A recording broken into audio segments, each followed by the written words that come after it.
کرنا چاہیے تاکہ مستقبل میں بھی کبھی ہم ان برکات سے مستفید ہونا چاہے تو آنکھیں بند کر کے دل کو جو ہے روشن کر دے تو ان فیوز اور برکات سے مستفید ہو سکے. اسی تعلق سے تشویر کسی کی شناعت پر تقریر پیش کرنے کے لیے میں ایک طالب علم سہل چانگا کو مدعو کرتا ہوں تو آئے اور اپنی تقریر پیش کریں.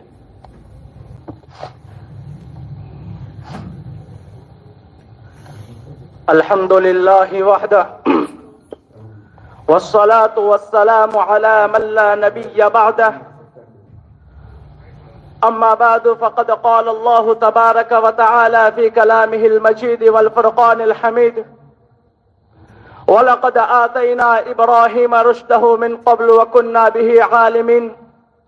إذ قال لأبيه وقومه ما هذه التماثيل التي أنتم لها عاكفون وقالوا وجدنا آباءنا لها عابدين صدق الله العظيم.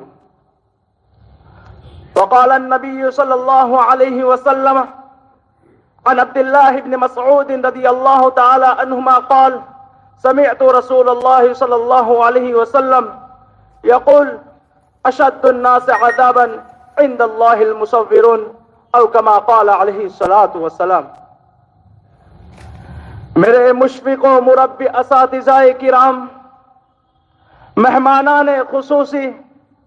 اور میرے عزیز ساتھیوں، آج میری تقریر کا عنوان ہے تصویر کشی کی شناعت. محترم حضرات، ملت اسلامیہ کو اس وقت جس مہلک ترین اور پرخطر فتنے کا سامنا ہے وہ تصویر کشی ہے. صہیونیت اور مغربی طاقتوں نے تصویر کشی کی اس بلائی بے درما کو مسلمانوں کے بیچ اس صفت سے داخل کیا کہ تصویر کشی سے مجسمہ سازی اور مجسمہ سازی سے بت کشی اور وہاں سے بت پرستی تک مسلمانوں کو پہنچا کر رکھ دیا. یہ فتنہ اژدہے کے رینگنے کی طرح اس درجہ دبے پاؤں مسلمانوں کے بیچ در آیا کہ انہیں اپنی اس ایمانی ابتری اور روحانی تنزلی کی بنک اخیر تک نہ لگ سکی. محترم حضرات، ہماری آنکھیں اس تصویر کشی کی راہ سے آئے فتنوں کے پس منظر میں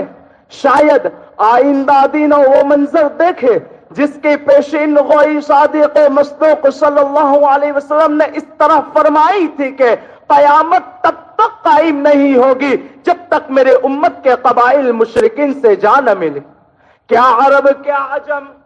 کیا ہیل، کیا حرم، چاروں طرف تصویر کشی کا ایسا بول بولا ہے کہ اس کی قباحت و شناعت ہی دلوں سے رخصت ہو گئی ہے. رسول اللہ صلی اللہ علیہ وسلم نے حجۃ الوداع کے اہم ترین خطبے میں بڑے تثبت کے ساتھ عربوں سے خطاب کرتے ہوئے جملہ ارشاد فرمائے تھے کہ شیطان اس سے تو مایوس ہو گیا کہ سرزمین حرم میں بت پرستی ہو، مگر ایک چیز جس کو تم حقیر سمجھو گے اور اس میں تم شیطان کی فرما برداری بہرحال کر کے رہو گے، جس پر شیطان بھی بت پرستی کے مقابلے میں قناعت کر لے گا، میں تمہیں اپنے دین کے حوالے سے اس شیطان سے بچے رہنے کی تاکید کرتا ہوں. محترم حضرات، میں آپ کو دعوت غور و فکر دیتا ہوں. آئیے محسن انسانیت صلی اللہ علیہ وسلم کے ان پر رمز و پر مغز کلمات حق و صداقت پر ہم سر جوڑ کر تدبر کریں. حدیث کا قطعی محمل طے کرنے کے اصرار سے پہلو تہی کرتے ہوئے اگر ہم صرف تحقیق کے زاویے سے حرم پاک اور حجاز مقدس کے حالیہ ماحول کا اس حدیث شریف کے آئینے میں جائزہ لیتے ہیں تو دونوں میں کافی یگانگت دیکھنے کو ملتی ہے. جنہیں حرم پاک کی زیارت کی سعادت پچھلے 10 سالوں میں کبھی بھی نصیب ہوئی ہے وہ بخوبی جانتے ہیں کہ تصویر کشی کے فتنے نے حرم مقدس کا تقدس پامال کر کے رکھ دیا ہے. عین کعبۃ اللہ کے سامنے فلمی اداؤں کے ساتھ تصویر کھنچوانے والے مرد و زن کی اب کمی نہیں رہی. پھر جیسا کہ یہ انسانیت کی بڑی خدمت ہو، جن کو کیمرے میں تصویر کھینچ دینے والا کوئی قریبی میسر نہ ہو، ان کا اس مجرمانہ خدمت میں تعاون کرنے والے خدام سدا وہاں موجود رہتے ہیں، نہ طواف کرنے والوں کا خیال، نہ نماز و عبادت میں مشغول بندگان خدا کا کوئی پاس و لحاظ۔ پاسبانان حرم پھر حرم مکی تک ہی کیا محدود ہے؟ روزہ اقدس پر سلام پیش کرنے کے لیے کھڑے رہنے والوں کو صلاۃ و سلام سے کوئی سروکان نہیں رہا ہے۔ ان میں سے بہت سے یا تو روزے کے سامنے خود کی تصویر کھینچنے میں مست نظر آتے ہیں، یا ویڈیو کال پر بغیر پیسہ خرچ کیے روزے کی زیارت کرانے کی خدمت گرا قدر میں مشغول رہتے ہیں۔ ایمان، غیرت اور ضمیر رکھنے والوں کے لیے اے دل دوست منظر کس قدر سہانے روح ہوتا ہے، وہ بیان سے باہر اور احساس سے تعلق رکھنے والی ایک چیز۔ اس سغرا کے ساتھ اب ایک کبرا بھی جوڑیے کہ اللہ وحدہ لا شریک لہ کے عبادت کے سرسبز و شاداب باغ میں بت پرستی کی خزاں کا حملہ بھی تصویر کشی ہی کی راہ سے ہوا تھا۔ حضرت نوح علی نبینا وعلیہ الصلاۃ والسلام کے زمانے میں پارسا وہ بزرگوں کی تصویر کشی و مجسمہ سازی کی راستے سے شیطان نے قوم نوح کو بالآخر بت پرستی کی خائی میں اتار کر رکھ دیا تھا۔ کیا اس سغرا و کبرا کے اس امتزاج سے نتیجہ ہاتھ لگتا نظر نہیں آتا کہ آپ صلی اللہ علیہ وسلم نے بت پرستی کے بیان کے تناظر میں جس مبہم فتنے کی نشاندہی فرمائی تھی وہ یہ تصویر کشی ہے۔ محترم حضرات، اسی تصویر کشی کی ہوس نے انسانی ذہنوں کو مختل کر کے رکھ دیا ہے۔